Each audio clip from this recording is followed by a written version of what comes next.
ऐसी घटना पहली बार हुई है देश के अंदर। किसी प्रोफेसर ने बच्चों के सिर फोड़े।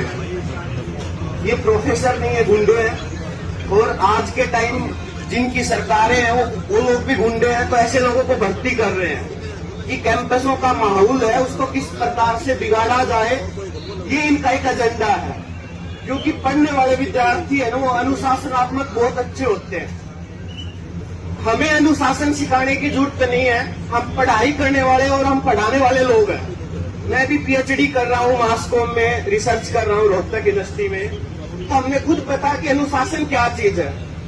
और ये बाहर के लोग जो ये 20 हमें अनुशासन सिखाएंगे, खुद अपने टाइम में गुंडेवादी थे, खुद हथियार रखते थे। और जो प्रोफेसर हथियार रखेगा, लठ रखेगा, वो बच्चों को किस तरीके की शिक्षा देगा, ये हमारे सामने चुनौती है।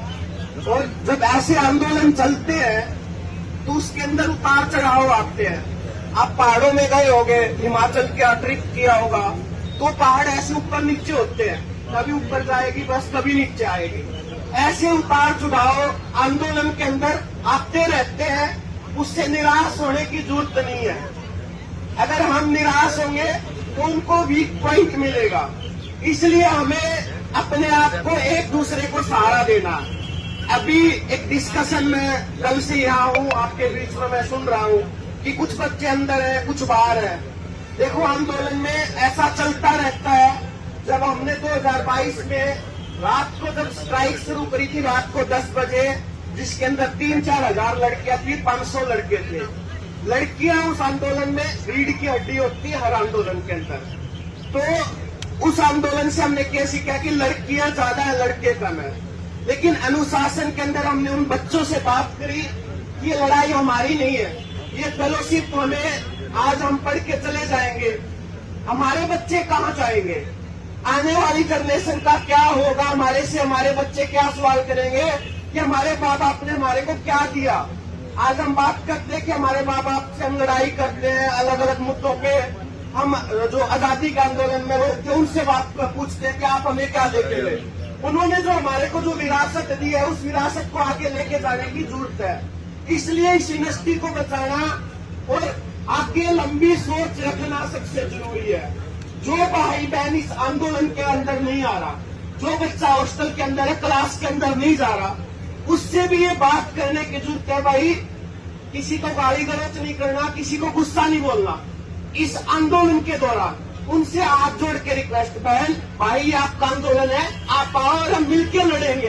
कोई गलती है उसके लिए क्षमा चाहते हैं। प्यार से सबको टेक्निकली डील करना पड़ेगा।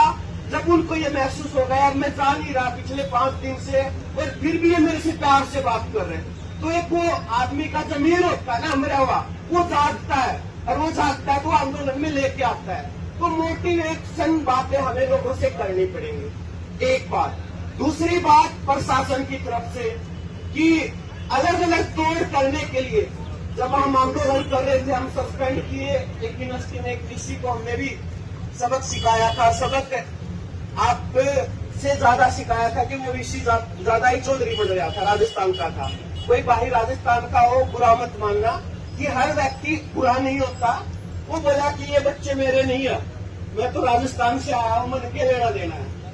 एक दिन वो फंसा हमारे रोड पर, बुलाए बातचीत के लिए, लेकिन बोला कि आया ही नहीं है।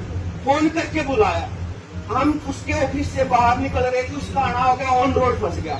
उसको जो पकड़ा बच्चों ने, जो दिया उसको दे धड़ाधड़, यस और नो, यानी यस और नो। लेकिन हम कोई इस तरीके की घटना नहीं करेंगे। हम वीसी को थप्पड़ भी मार देंगे, हम किसी प्रोफेसर को पकड़ के भी पीट देंगे। उससे क्या होगा कि वो आंदोलन का वीक पॉइंट होएगा। डराएंगे लोग, भटकाएंगे, कहीं कहेंगे कि मैंने प्रोफेसर भी क्या था। ठीक है, कभी आंदोलन चल रहा है, उसमें जोश जोश में होश खो देते हैं, लेकिन होश को भी ठिकाने रखना।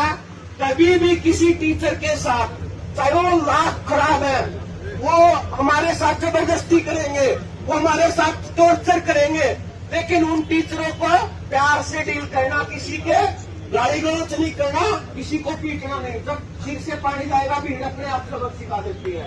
लेकिन ये अनुशासन सबसे जरूरी है। अगर हमने मिसबिहेव कर दिया, आज तो हम एफआईआर की बात कर रहे हैं कि ये धारा लगाओ, 307 लगाओ, ये लगाओ, कल उल्टा पड़ जाएगा, कल ये न मारो मारे। तो ये आंदोलन नहीं सिखाता, आंदोलन ये कहता है कि आप अनुशासन के अंदर रह के, जब जरूरत आएगी तो आप करने की, तो चूड़ियां हमने नहीं पहन रखी है, हम भी लड़ेंगे।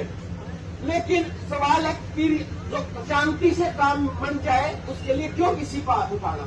तो ये काम हमें करने पड़ेंगे। एक, अब आज ही बात कर रहे थे कि मीडिया कवरेज कम होती जा रही है। सच्चाई है, जब आंदोलन चलते हैं मीडिया का उतार चढ़ाव चलता है। मैं बात कर रहा था कि मैं आप लोगों को कुछ नंबर आपको उपलब्ध करवा देंगे, कुछ नेशनल मीडिया के।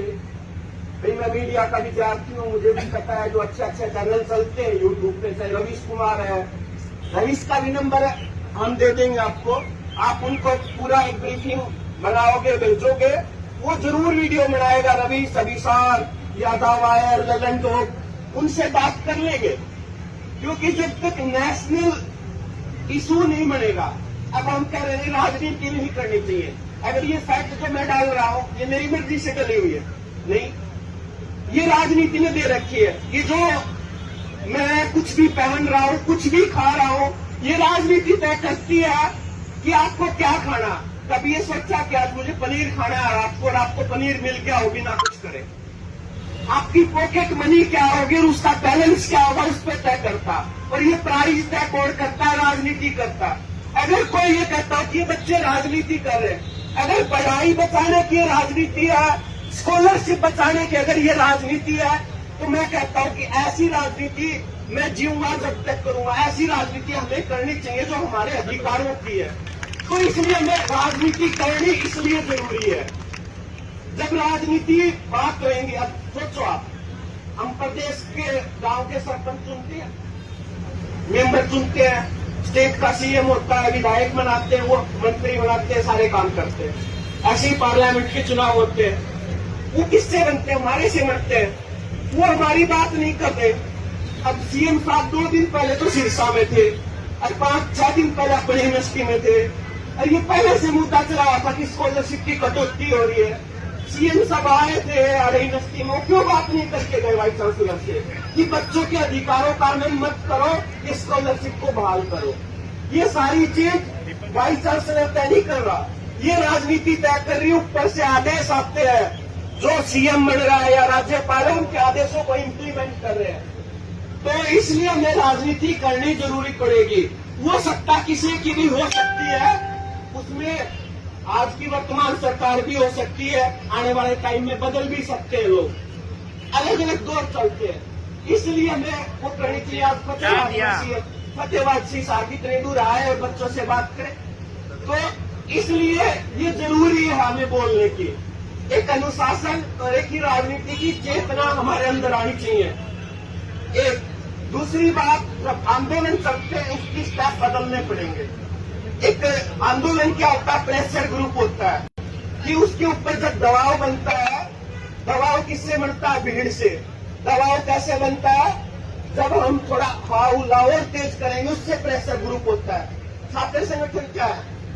वो एक प्रेशर ग्रुप है। जब प्रेशर ग्रुप कुकर में जब नीचे से आ जाती है, कुछ उबालते तो सीटी आती है, पानी उफान करता है। तो वो जिस तरीके से वो प्रेशर ग्रुप पे काम करेगा, तभी आंदोलन और बिल्डअप होएगा और वो दबाव बनेगा। इसलिए हमें कुछ आंदोलन के अंदर अलग अलग स्टेप लेने पड़ेंगे। दिन की जो दिनचर्या हमारी, उसको बदलना पड़ेगा, उसको हर रोज इम्प्लीमेंट करना पड़ेगा। कि एक दिन कोई कैंडल मार्च, कभी मसाल जुलूस, कभी कोई शव यात्रा। ये अधिकार हमारे किसने दिए? ये डॉक्टर बी.आर. अम्बेडकर ने संविधान के अंदर दिए। ये अधिकारों का जो हनन है, इसके ऊपर हमें काम करना पड़ेगा। और एक है कि सबसे पहला कमेटी का गठन। जितने कॉलेज उनके 2-3 लोगों की एक लोग आप कमेटी बनाओ, वो डिसीजन करें, वो कमेटी के फैसले करें। तो कमेटी ये सारी चीजें हमें करनी पड़ेंगी, तभी हमारे आंदोलन को आगे ले जा सकते हैं। जो अनुभव है वो हम आपको देंगे। हमारे पास बहुत सारा अनुभव है, बहुत साल हो गए।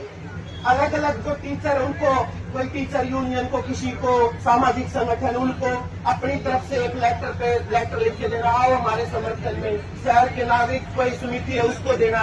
ये सारे काम इस आंदोलन के दौरान हमें करने पड़ेंगे, तभी इस आंदोलन को और तेज और नतीजे तक ले जा सकते हैं। बहुत सारे प्रेशर आएंगे घर वालों की ओर, उनसे मोटिवेशन, उनसे बातचीत करो, तो इसलिए उनसे प्यार से बात करो, अपने पेरेंट्स से, सबसे बताओ, ताकि मोटिवेशन उनसे, बड़ों से ये तो हमें मिलती है। जो 70 साल का बुजुर्ग हमारे दादा दादी दे सकते हैं, वो हमारे से ज्यादा उन्होंने चीजें देखी है, तो इसलिए उन लोगों से भी अपने अनुभव शेयर करना चाहिए और अनुशासन में रहते हुए इस आंदोलन को और तेज करेंगे। जो आप बोल दोगे वो आपके साथ हम मिलकर इस लड़ाई में साथ देंगे। अपने बात से इसके लिए शुक्रिया। इंकलाब जिंदाबाद।